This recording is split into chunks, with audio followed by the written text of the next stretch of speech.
Hello. How are you guys doing today? Hope you're doing well. Looks like the sun is trying to come out here. It's been kind of cloudy just about all day today. A little bit of rain, not much, but just a little bit. That is, carry on. What I want to do now is to read a part of what we call the Redemption Manual 4.5. And what this particular book is an incredible book that is to share with you how you can get yourself out of what I would call the quagmire that you've got yourself in. In a lot of ways, it's like sinking sand. You're in quicksand, and the more you try, as you've been told to do, you need to get a job, you need to go to get a college education, all these things they tell you. When reality simply is that you are, you think you're free, but you really aren't. And you got to ask yourself these questions simply is that, you know, uh, why am I taxed not only on my house, why am I taxed on food, why am I taxed on anything that I do, and everywhere I go? I go, like here in South Carolina, there was the gas tax was increased about 6 years ago, maybe a little longer than that, roughly.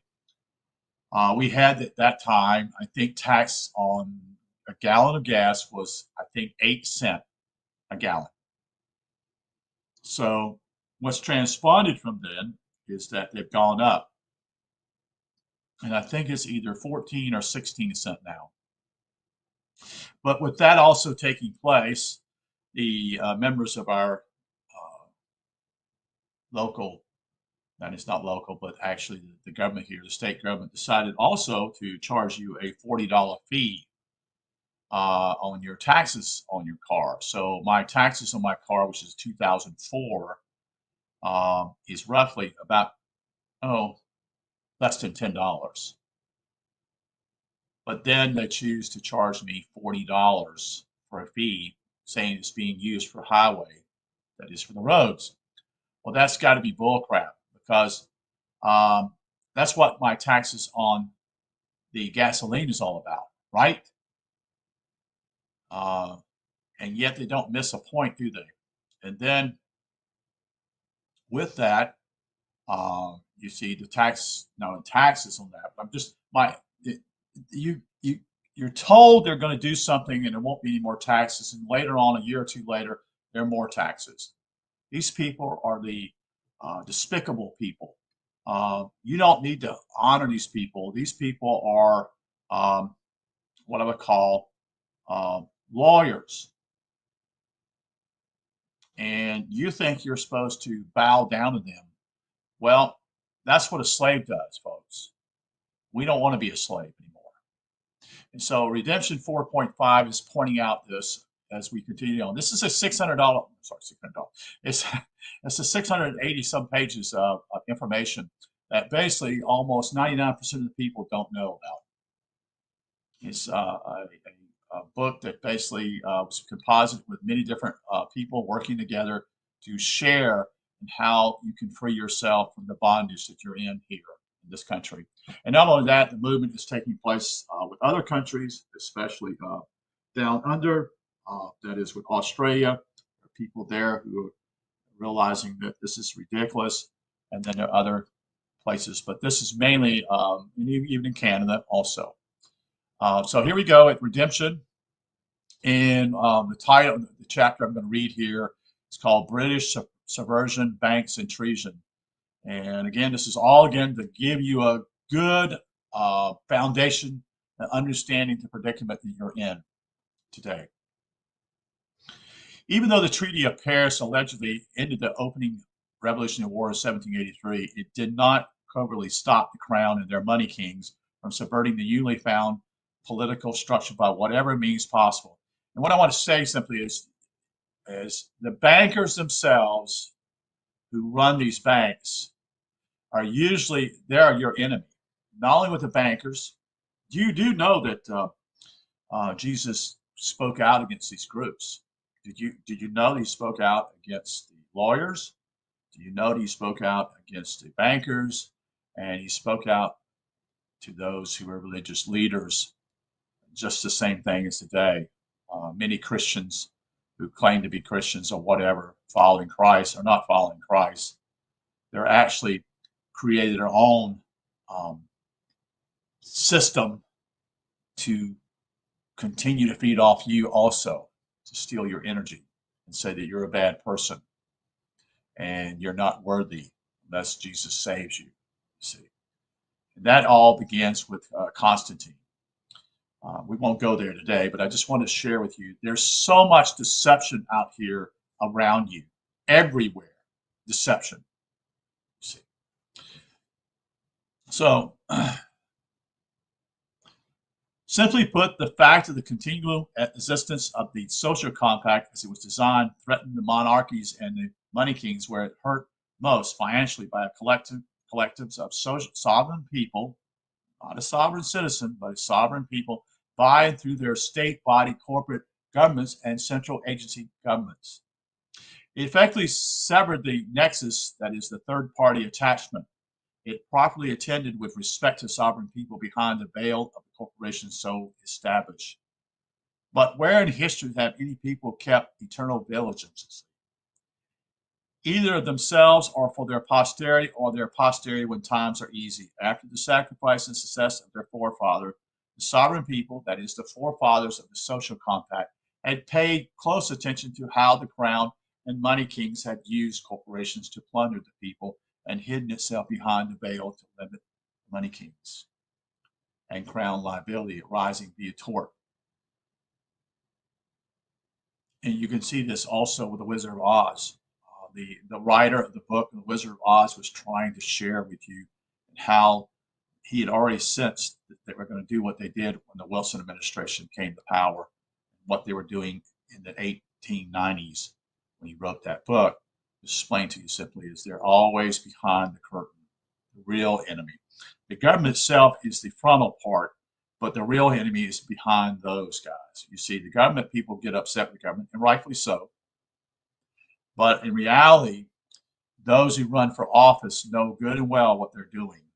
Most of them are getting paid on the side to run against another candidate, such and such. And what happens simply is they just simply want to be in power. And then when they get there, then they suddenly said, well, you know, we did this thing to get you in office and you need to pay us back, See, that's how it works. We scratched your back, now you need to scratch our back. So back to the forefathers who created the social contract known as the United States of America, in turn, reversed the use of corporations to protect themselves and their posterity from the crown to their benefit.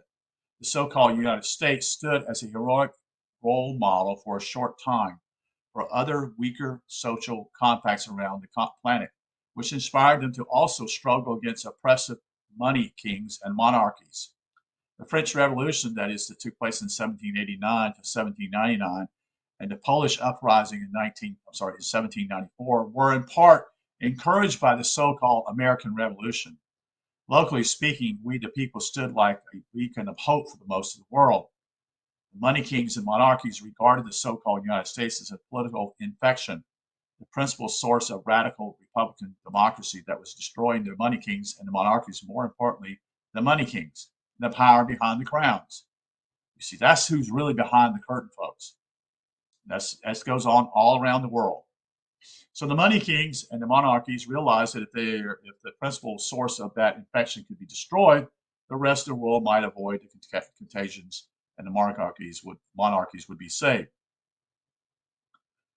Knowing they couldn't destroy us militarily, they resorted to more covert methods of political and financial subversion, employing spies and secret agents, that is, attorneys, skilled in bribery and legal deception. This was perhaps the first Cold War. In 1794, the Jay Treaty, the United States agreed to pay 600,000 pounds sterling to King George III as reparations for the so-called American Revolution, which came about not from any one people of the so-called American damaging the crown, but because the crown and money kings had sought to invade the private lives of all walks of life without real representation.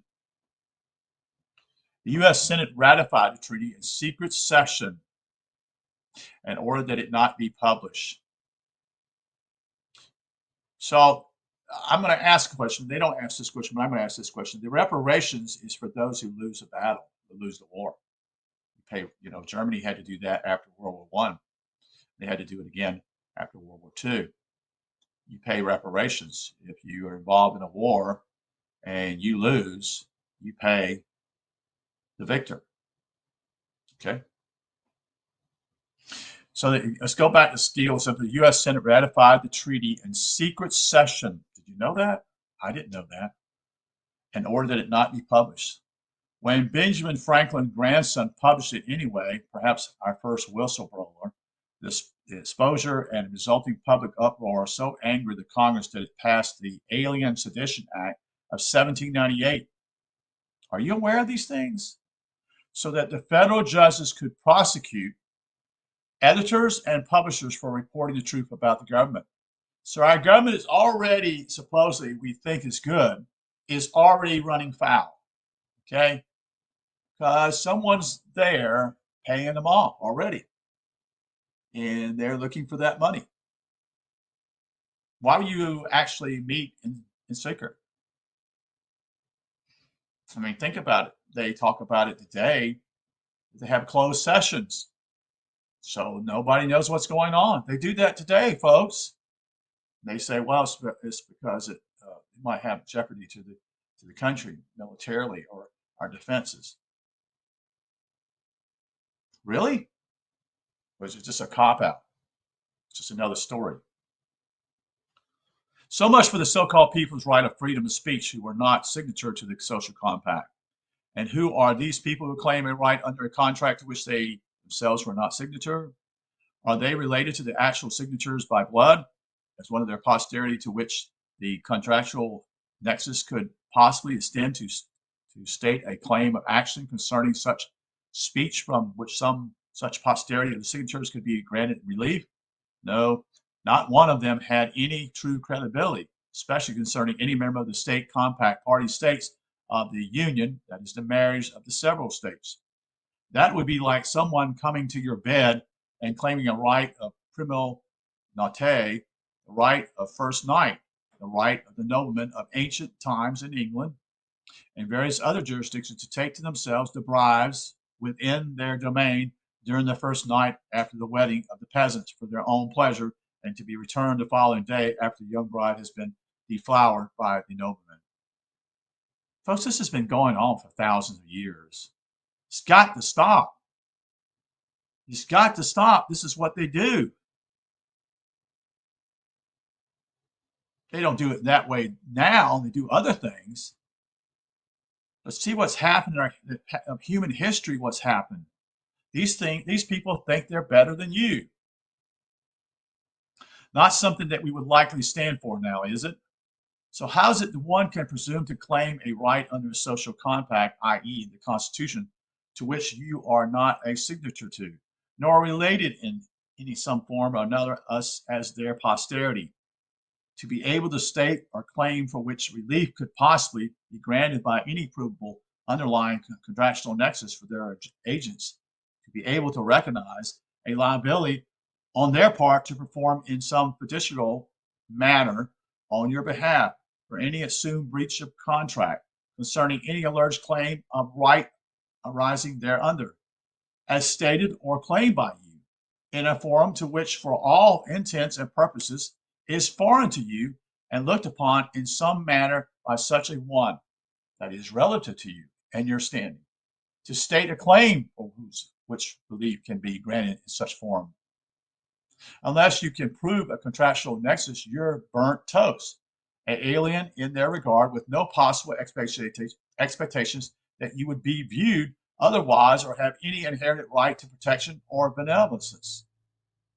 Since they supposedly had won the Revolutionary War, why would their senators agree to pay reparations to the loser? It's still a question you got to ask yourself, which I was asking earlier. Why would they agree to pay 600,000 sterling pounds 11 years after the war ended? It doesn't make sense, does it? especially in light of the Senate's secrecy and later fury over being exposed, unless we assume their senators, that is, the attorneys, had been bribed or were already in the service thereof to service the money kings and British monarchy to betray the so-called American people. That's treason, folks. See, this is you don't even have any idea. You think that the bad stuff is happening now, but it's been going on for over 200 years here. Already started. They decided to be like, they do it in the closet, and you wouldn't know anything about it. So it is treason only in regards to the intents and purposes of the original creators of the social compact and the then and after living posterity thereof.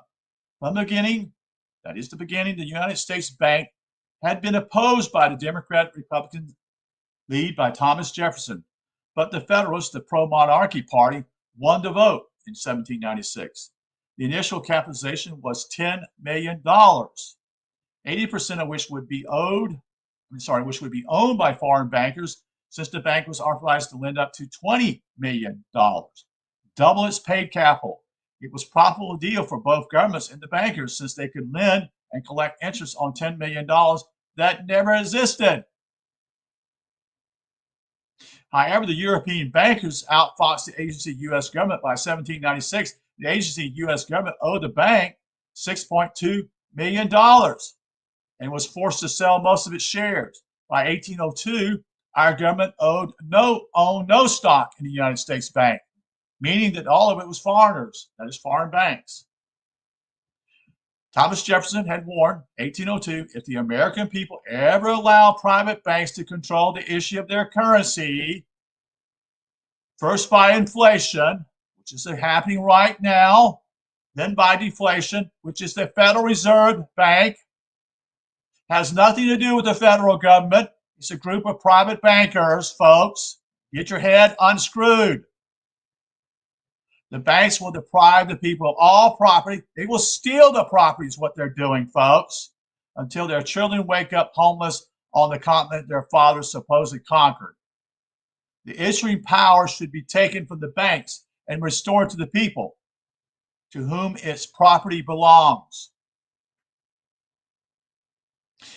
Next title here is Bank Fraud, Bribery, and Corruption. Chief among the international financiers was Amschel Bauer of Germany, who in 1748 opened a goldsmith shop under the name of Red Shield. That is, in German, the name is spelled Rothschild and is pronounced Rothschild.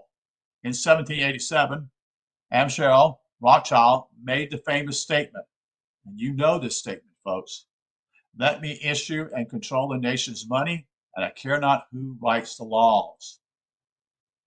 And I've gone through this book here. I've already done this here, this book here, The Secrets of the Federal Reserve. And you look on here and observe this particular thing that Eustace Mullins did. This is Rothschild. This is his 5 sons, the 5 arrows. And he speaks about him. He says, I have 5 sons, Amschel, Meyer, Solomon, Jacob, Nathan, and Carl.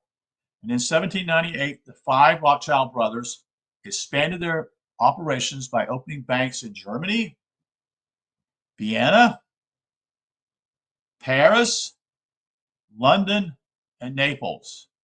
The objective behind these bankers was to establish a clearinghouse/warehouse bank, which was to receive special privileges and immunity to use the unjust fractional reserve banking in order to print money and loan it to an agency government and corporate industry charter via the corporate agency government.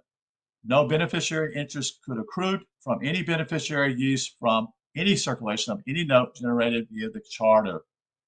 This was established by the agency, United States, for the purpose of serving the debt of the corporate United States and for the purpose of transferring the liability of the accrued debt, which had never been extinguished since the 1770s, or without interest being paid to the physical agents of the crown bankers. Do you get what I'm saying here? We have never paid off the true debt. All we've been paying for is the interest on the debt.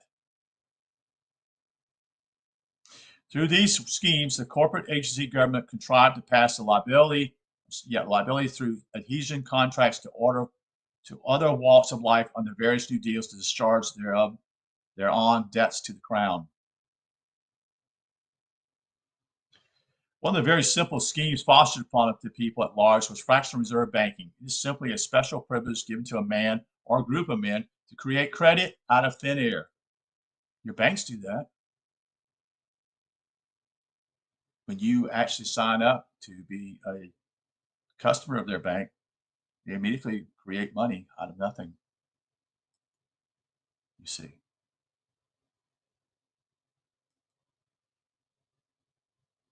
And I doubt 99% of the people in this country know that. It's fraud. Simple fraud. This is why everybody in your own country here is in debt. Just about everybody in this country is in debt.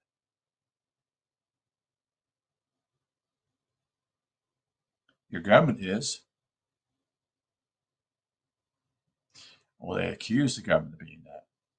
The schemes are executed by extending this credit/debt to any and everyone else in or found about a loosely associated people closely associated with a particular society or social compact by and through such misrepresentation perpetrated upon such walks of life which do not have the same access to the same privileges of immunities that the creator of the social compact or their posterity have, and thereby are burdened with paying the collective fees from servicing the alleged debt, the social compact, the assumed value of money and the attached plus interest for the cost of use of the units created to discharge and tender of debt thereof.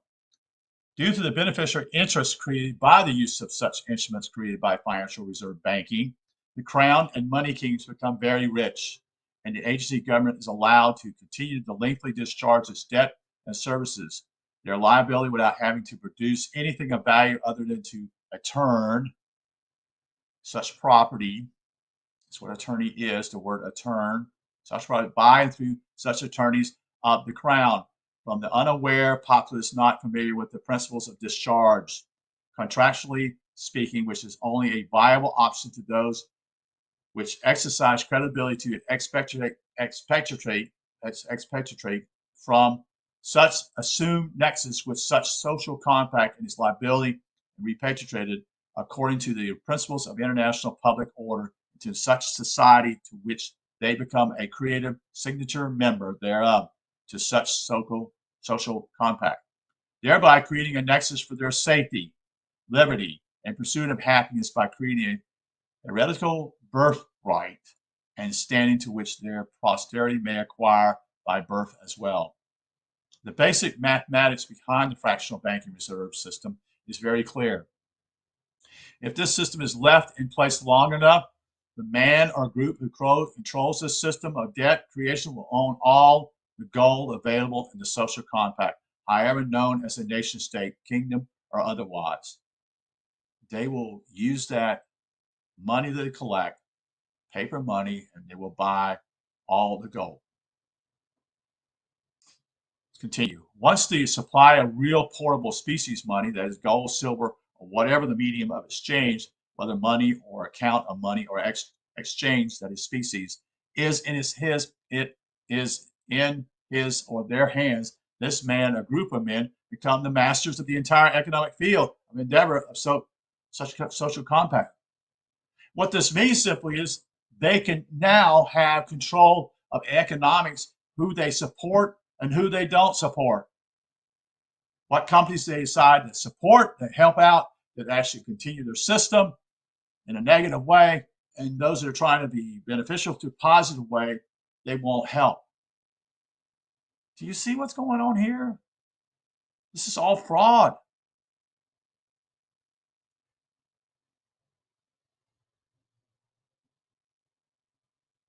Only the man who has the privilege of printing and augmenting the money and loaning or extending such an interest can determine who gets special drawing rights funding, his friends and allies. Everyone else is limited to how much money, that is your account or exchange, they have access to. Therefore, after 2 or 3 generations, the friends and allies of these bankers, will own all the energy of such social compact. They'll own it all. This present condition is being played out in the so-called American society and is now owned by a small cadre of very wealthy men throughout the planet. And it's not just here, folks, it's everywhere. Their scheme is all over the world. This same scheme of fractional reserve manipulation is being played out throughout all of the various political social constructs globally with one aim: world domination of each and every resource to which the planet Earth can produce for their selfish benefit, including the absolute control of each and every living soul upon the planet to be forced economically into serving solely the private interests and gain of the money kings. How long the fractional banking process takes to work its way through its wealth of any social compact depends upon how successful the banker is enforcing through bribery, corruption, the restriction of formal agency government issuance of real money backed by gold or silver or such other medium of account or exchange. Species currency is put into circulation to honestly and truly pay debt or discharge whatever liability is acquired, which may or may not rise when one increases one is estate through the benefit of their efforts and labor, as most people evidently wish to. Was this not the American dream? Furthermore, as the supply of real money shrinks,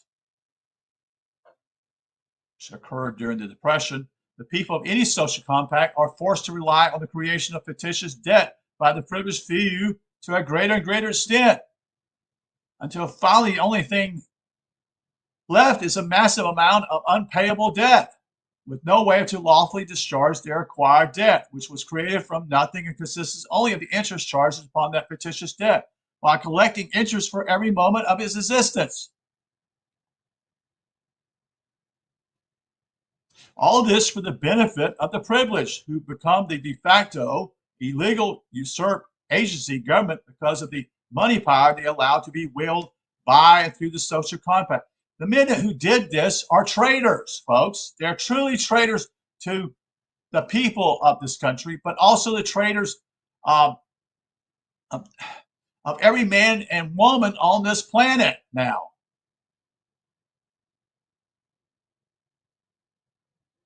You need to understand that your government is not your government, folks. This is my part, spiel about it. They're traitors. All of them are all lawyers. They don't work for you. They're traitors because they work for foreigners. Continue. Few are ever aware of the true damages done to their estates, or that of such estates in which may or may not be possible to pass by hereditary right, to, so to speak, and the debt which, if not lawfully discharged back to the original source or creator of the debt, passes on to future generations of their posterity, creating a continuous debtor class people, subjects now of the money kings to the whims of a foreign despotic tyrannical power. First National Bank. To the Bank of England, the Rothschilds, the money kings demanded. Did you ever wonder how they could make such a demand on the crown? A private bank in the so-called United States to hold their securities of the United States as the pledged assets to the crown of England in order to secure the debt to which the signatures of the social compact by and through their agency government had defrauded? As one of his first acts, President Washington declared a financial emergency. Hello?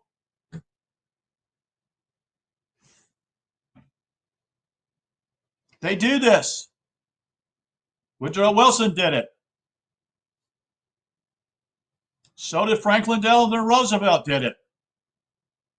And they've been doing it ever since.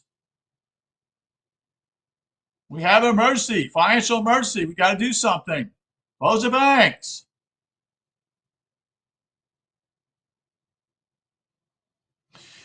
William Morris, with the help of Alexander Hamilton, who was truly a banker's man, Secretary-Treasurer, heavily promoted the creation of a private banker clearinghouse, that is a custom house, to service the debt to the international bankers. He was their errand boy. In 1791, Congress chartered the first national bank, that is the banking clearinghouse, for a term of 20 years to hold the securities of the same European bankers who had been holding the debts before the war.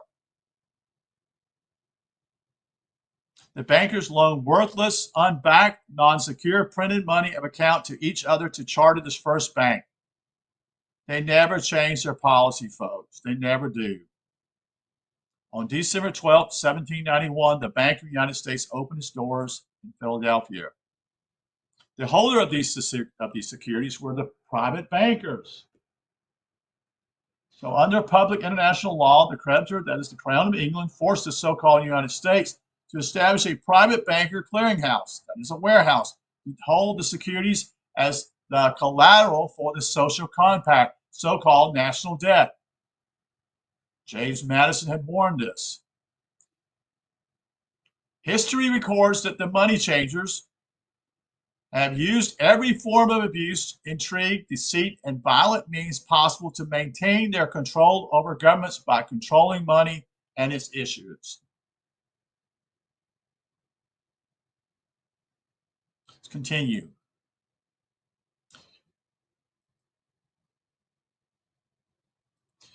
British subversion, titles of nobility, and treason. From the early decades of U.S. history, relations between the United States and Great Britain remained strained. Their relationship deteriorated sharply with the outbreak of war in England in 1803, in Europe in 1803, sorry. Britain imposed a blockade on mutual, that is, social compact countries such as the United States. In addition, the British took people acting under agency status of American sailors from their ships and forced them to serve on the British Navy. Concerned about the many English spies and troublemakers, the United States and Congress assembled passed an amendment to prevent those who had English titles and connections from attaining any seat of government, called the Titles of Nobility Act, 1810 and 1811. It reads as follows.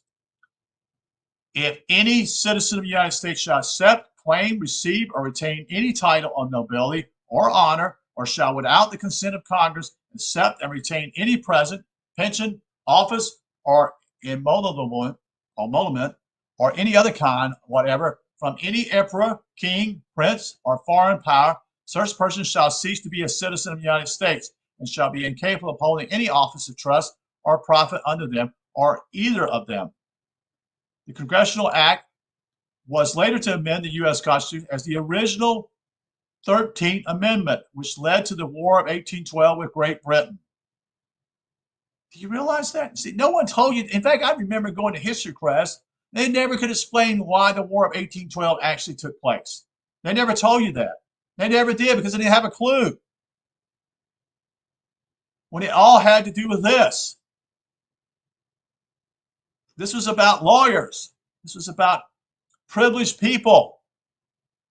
These are already their spies that have come into the country or already are here and are being paid quite handsomely to be a lawyer, but they're spies to destroy the country from within. Have you noticed? I mean, come on, folks, think, get your noggin here. All your politicians are lawyers. All of them are, even today. All they like to do is make laws to make us even more slaves. The more laws you have, folks, the less freedom you have. It's that simple.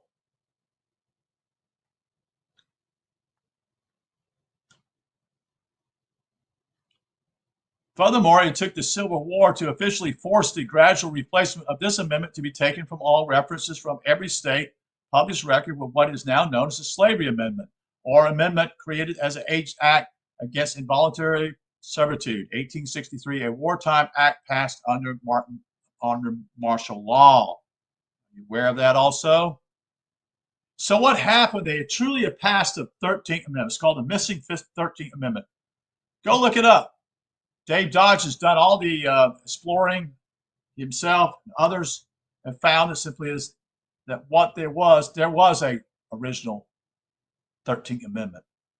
But, you know, Mr. Lincoln decided to bypass that. You see, Mr. Lincoln is really a funky guy, a really weird guy, isn't he? He acts one way, but he does something else. Because he's a lawyer too, folks. That's what he was. He was hated by his people in the state of Illinois. You know why they hated him? Because he worked for the railroads. You know why? Because the railroads came in and they would take land on both sides of the rail. They would just simply confiscate it, take it.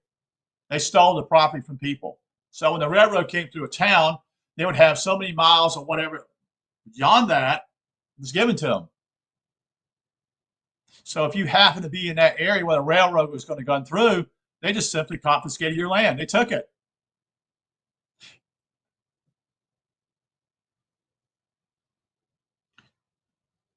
So furthermore, it took the Civil War to officially force the gradual replacement of this amendment to be taken from all references from every state published record with what is now known as the Slavery Amendment, which I just said. So let's go on. All titles of nobility were prohibited in both Article 6 of the Articles of Confederation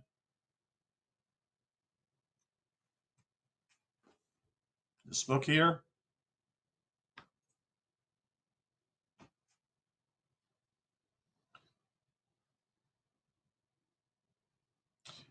Of the United States of America, 1776, 1777, and in Article 1, Section 9 of the Constitution of the United States in 1778.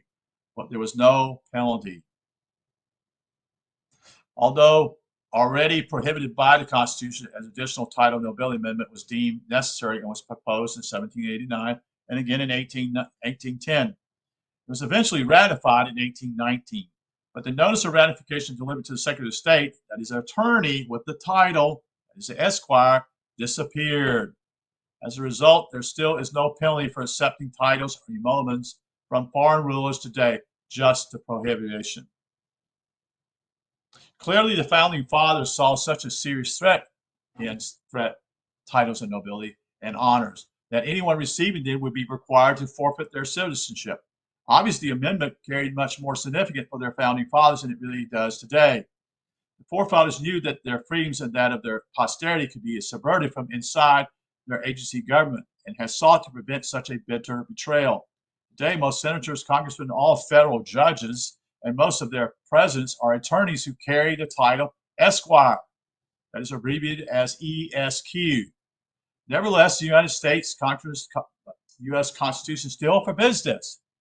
In colonial America, attorneys trained attorneys, but most held no title of nobility or honor. There was no requirement that one be a lawyer to hold the position of a district attorney, attorney general, or a judge. A citizen council of choice was not restricted to a lawyer. There was no state or national bar association. The only organization that certified lawyers was the International Bar Association, the IBA, chartered by the King of England, known as the British Accreditation Registry, headquarters in London and recognized everywhere in the bar. Everywhere as the bar, sorry. Lawyers admitted to the IBA, or otherwise bar, as it was most readily known everywhere, received the rank of Esquire, a title of British nobility. Esquire was the principal title of nobility which the 13th Amendment sought to prohibit from exercising any office within the United States. Why? Because the loyalty of Esquire lawyers was suspect.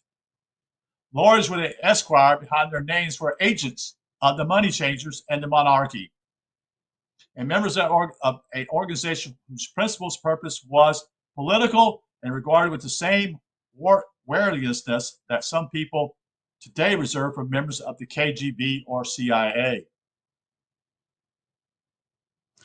The archaic definition of honor, as used with the 13th Amendment, was ratified, meant anyone attaining or having an advantage or privilege over another. A contemporary example of an honor granted to only a few Americans is the privilege of being a judge. Lawyers can be judges and exercise the attendant privileges and powers non-lawyers generally cannot. We address the judge as Your Honor.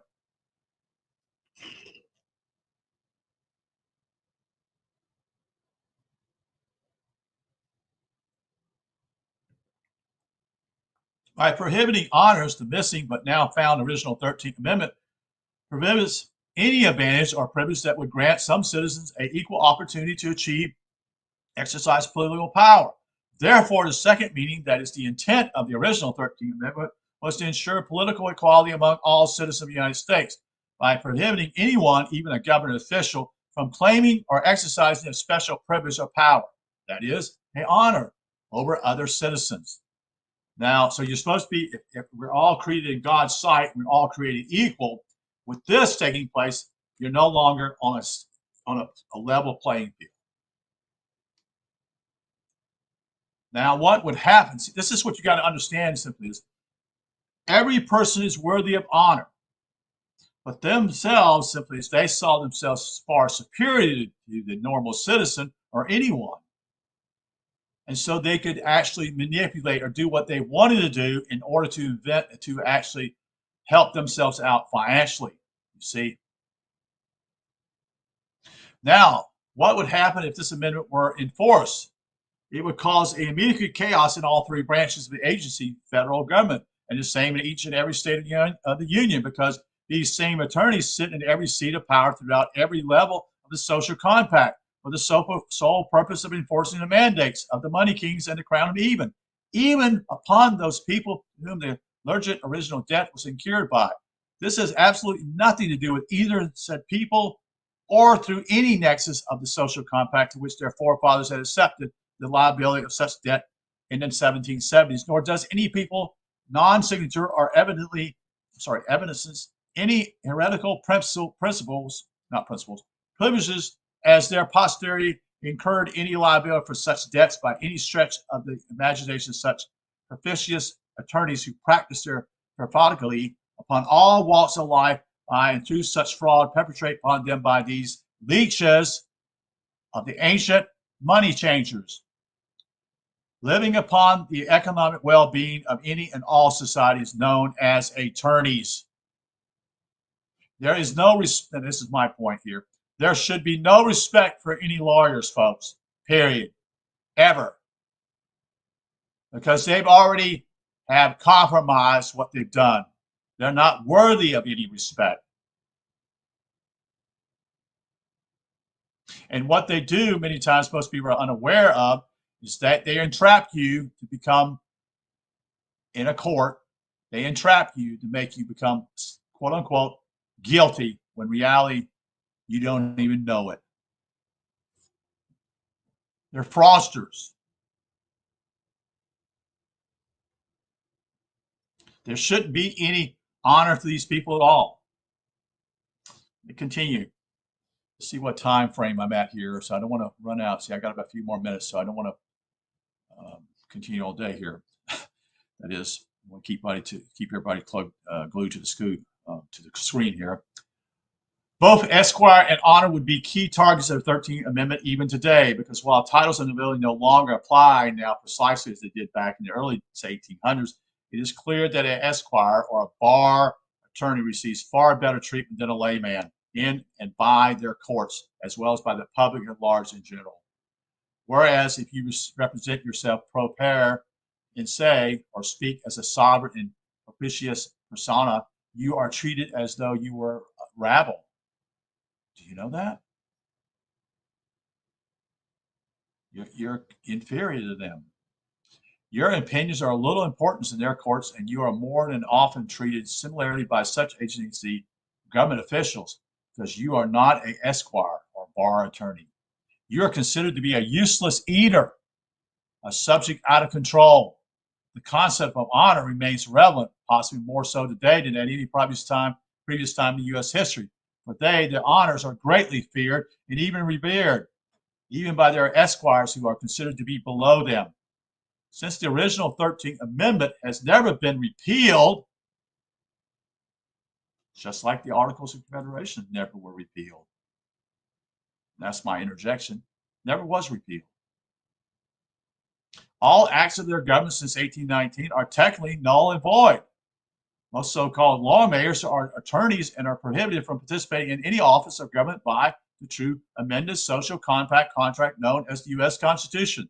Thereby, every attorney should be stripped of his or her appearance to right to hold any office as an agent representing any so-called citizen of the United States under the TONA or Fundamentum who have continued to interject themselves into this political process solely for their benefit of gainful pillage and plunder. Not only do they gain something, they also are giving others to foreigners, folks. When people discovered that European banking interests owns most of the United States Bank, where they deposit their hard-earned savings, they saw the sheer power of the banks and their ability to influence representative government by economic manipulation and outright bribery. On February 20, 1811, Congress therefore refused to renew the bankers' charter on the grounds that the bank was unconstitutional. This led to the withdrawal of $7 million in specie, that is money and coin, by European investors, which in turn precipitated an economic recession and the War of 1812. Now, if that doesn't tell you the power they have, folks, over another country, what does?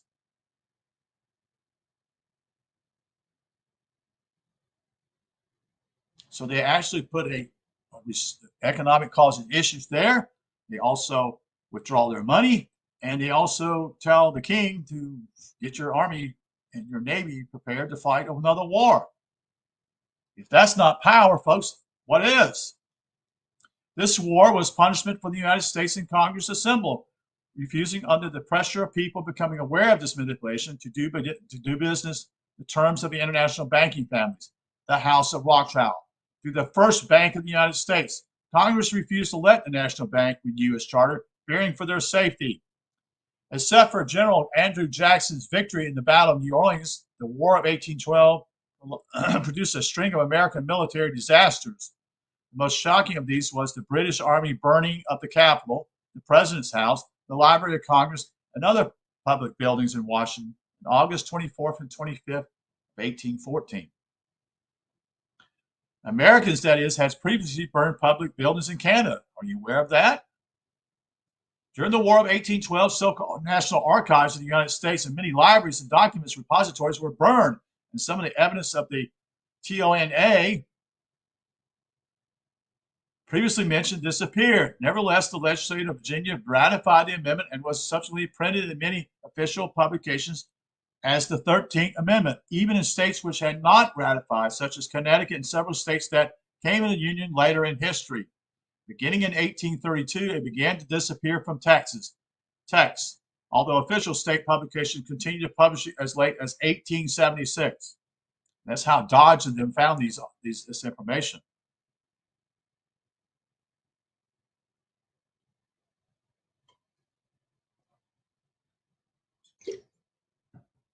There are undoubtedly other examples of money kings and their monarchy efforts to subvert or destroy the so-called social compact known as the United States. Some are common knowledge, while others remain to be disclosed to the public. For example, National Archivist, that is David Dodge, discovered a book called 2VA, that is capital VALAW, in the Library of Congress Law Library, according to Dodge. This is an uncategory book in the rare books section that reveals a plan to overthrow the constitutional government by several agreements engineered by the lawyers of that time. Do you see what's going on here, folks? This is one of the reasons why the TONA was ratified by the state of Virginia in the particular manner in which they did, although the alleged notification thereof was a long time thereafter claiming to have been lost in the mail. You see, there is no public record that this aforementioned book exists either.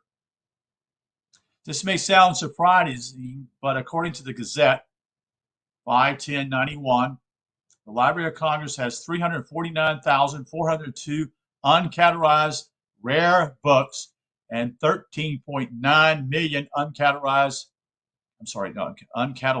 rare manuscripts. So that's a whole lot to go into trying to find what you're looking for, isn't it? A needle in the haystack. There may be secrets buried in the mass of documents even more astonishing than a missing constitutional amendment. Yet this image of document disarray appropriately describes our situation today. We are inundated with useless information which we are misdirected from, information that we have not had the time or interest to sort through. As a result, we have lost a precious treasure in the chaos and turmoil of daily life that is our sovereignty. This is why Eustace Mullins, where he did all his research at, he did all his work research at the Library of Congress by the help of Ezra Pound, a brilliant poet and probably a brilliant American, yet was considered mentally unstable and was put in a mental institution. You don't live in a free country, folks. You don't. One amazing aspect of the War of 1812 was the existence of a depression during wartime. War always brings a short-term prosperity, except in the case of this war. Understand this, it's vital for you to know that all depressions and recessions are artificially created through the restriction of a medium of accounting or exchange called money. It's done on purpose, folks. What is happening now is done on purpose.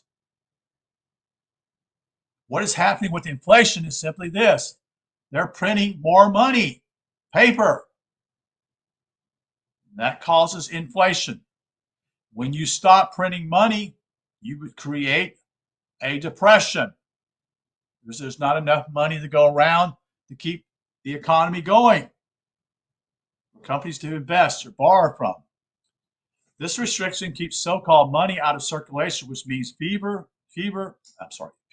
funds available to facilitate production and distribution. Furthermore, this means poverty and starvation for all walks of life, not privy to such plunder. The precariousness of agency government finance during the war and the post-war recession convinced the Republican agency government under James Madison to reestablish a so-called national bank. This was created the second bank of the United States in 1816. And with that, I'm going to probably conclude the session today. My voice is beginning to weary here. So we'll look at the second national bank. So this information is, again, so vital. I wish that some of you would actually read this book or listen to this. You can find it online.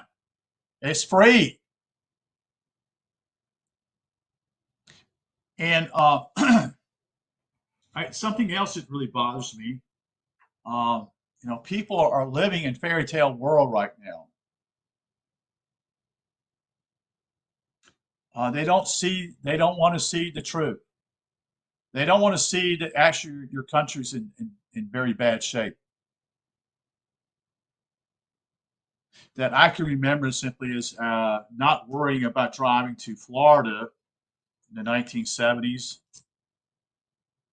Probably less than $100 in my pocket. That was a lot of money back then. But a $100 bill today doesn't mean anything. You see, because the money has been devalued.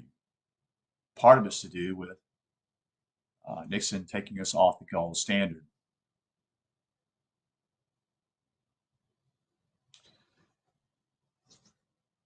So we'll look into the Second National Bank, which took place under James Madison, and hopefully this will help you guys learn more about the future and how we've gotten ourselves in a quagmire here in this country. So what I was going to say, one other thing simply is that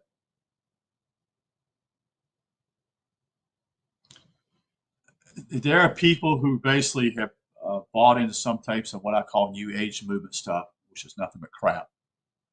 And they just are living in the pie in the sky. They're not really actually dealing with anything. They're not seeing what is in front of them because they don't refuse to see it. And there are a few of us out here trying to warn people.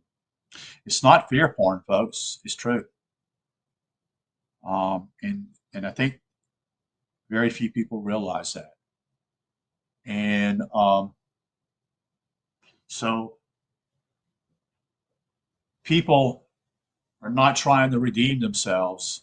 That is how they got themselves in trouble by their parents accepting a birth certificate and then assume that basically everything's okay when it's not. And many people today are just not They're caught up in other things like, for example, we need to be more spiritual. And like, you are spirit. You always have been spirit. That's a given, folks. We already have spirit within us. And how religion is taught, and how all these things is to fool people and not seeing the real enemy.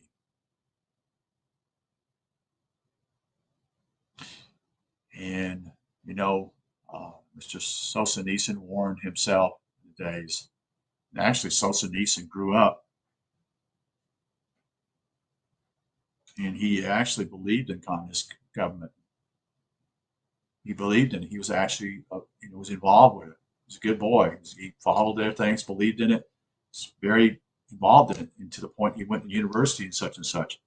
And then when the war started, this World War II, he realized while I was just on the front, he says, "This is ridiculous. What are we doing?" And he actually wrote a letter.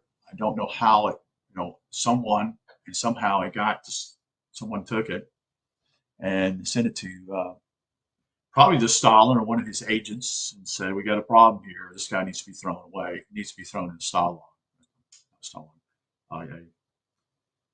a concentration camp." And that's where he headed. He was thrown in a concentration camp. And I'm trying to think of what they called it in the Soviet Union, but I can't think of it now. And he come to the realization that he had to be the light himself. He had to speak the truth, and that's what he did. You see, when it gets so dark in your country, folks, and all the lies, when someone comes out and speaks the truth, it is the light. It reveals the heart of someone, their spirit. It reveals whatever threats they're put upon them or whatever. They're willing to die for truth. That's all there is. And truth is not out here, folks, with this new age shit and being something you're not, because it takes you away from reality. And all it is you're here in reality right now. But yet people want to buy all this other crap. I've seen it. I've seen it in my own self. You see, it's a way of escaping. It's a trick. You need to be more spiritual. The Rosicrucians, Manny P. Hall, all these people who put on pedestals, so to speak. But when they're in their day, they were not anywhere near the respect that was given to them until they passed away. All secret societies, the Masons. Some people say, well, the Masons are good, such and such, because there's some of these political positions that were held by, Washington and these other guys, Thomas Jefferson, you had Ben Franklin, who was part of the Hellfire group, Hellfire Club. These guys had more, you got to understand this, even your own government that is being formed by these people, they had more time, unlike their partisans. They were learned men, okay? And they had big farms, and they had farms that basically owned hundreds and hundreds of acres. Yet they had time to be involved in certain things like this. They were actually groomed for this. Think about that, you see. They were groomed for this. They were trained. So, I'm not saying that all our leaders were bad, but I'm saying simply is, how did they get in the positions they were? When Washington came here, he was a surveyor. And what did he do? He surveyed land. And what land did he survey? He surveyed land that was Indian land. So he tricked the Indians, you see, by getting them drunk. I don't know. It's a good possibility, because the Indians can't hardly handle whiskey, folks. And they also can't handle the immune system of smallpox that was brought in also. That killed literally millions and millions of Indians in this country. And it's a nice way of destroying people. But there's a group always behind the curtain. You've got to understand that. You need to know there's a group behind the curtain. That's what the Wizard of Oz is. Not your politicians, but those behind those people behind those. That's what Jesus emphasized simply was he talked about the bankers, the people behind the curtains, the lawyers, the protected class. You see, they're put on pedestals. They come in and act as though they're better than everybody else. No, they've been programmed to think they are better than everybody else. And then you have the religious leaders in their day who used their power to do that. And that's true today. The same thing. You know, what Constantine did. You know, there was never a unified Catholic Church before Constantine. Do you realize that the so-called bishops or leaders of those churches were individuals? You could go to one church that is a building with this particular guy in Antioch and go somewhere else, in Caesarea or whatever you want to call it. It would be different. It would be a different particular type of thinking taught. It wasn't the same. Under Constantine, it all changed radically. And a lot of it was based upon Jesus Christ.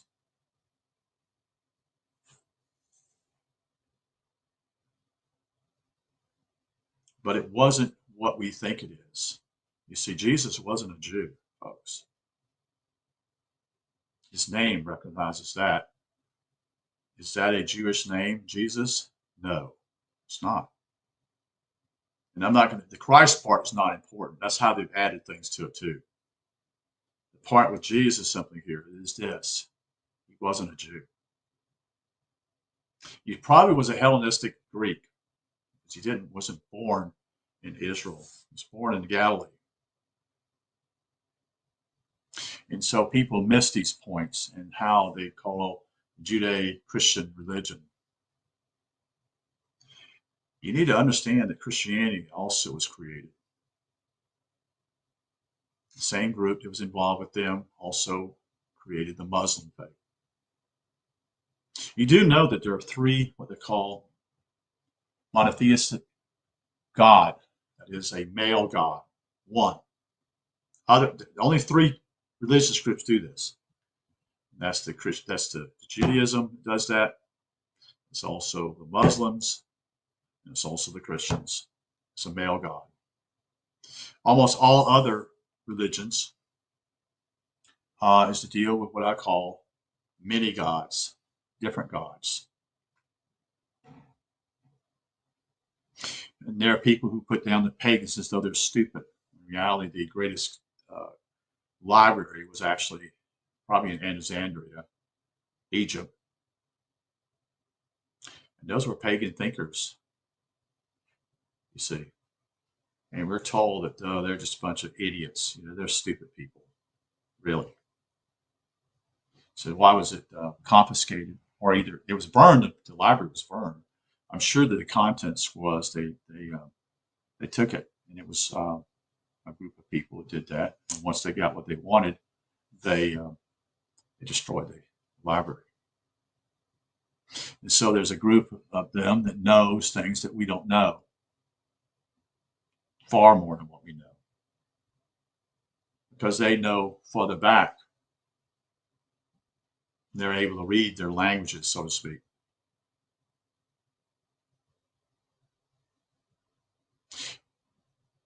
It's interesting that those who oppose Christianity a little later on, is after Constantine passes away,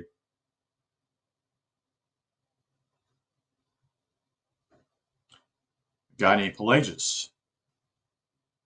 You see, they had already created the Christianity thing that you were born a sinner by Augustine. Pelagius said, excuse me, hello, I want to tell you something here. You're not born a sinner. You have the choice to do right and wrong, but you're not born a sinner.